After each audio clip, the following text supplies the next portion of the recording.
Nicolas Barré, le directeur de la rédaction des Échos, est avec nous. Bercy a dévoilé hier le cadrage du budget pour l'année prochaine. Alors, coïncidence, l'Allemagne a fait la même chose. Mais la comparaison est cruelle, hein, Nicolas. Oui, le débat en Allemagne, figurez-vous, c'est que va-t-on faire des 30 milliards d'euros d'excédent du budget. Ça. On se sent petit. C'est énorme, 30 milliards, c'est pratiquement, vous vous rendez compte, le budget de la défense. Et au sein de la coalition, donc on s'étripe pour savoir quoi faire de tout cet argent. Les Allemands pourraient baisser les impôts, mais non, en tout cas pas tout de suite. Le plus gros devrait aller à la réduction de la dette.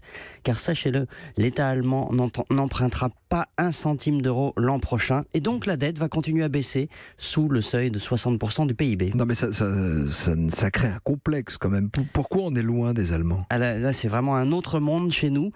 Chez nous, la dette frôle les 100% du PIB. C'est un sacré boulet, entre parenthèses, que nous laissons à nos enfants. Et puis, nous avons toujours un mal fou à réduire la dépense publique. Le déficit sera de 2,8% du PIB l'an prochain. On est sous le seuil des 3%, certes, mais à peine.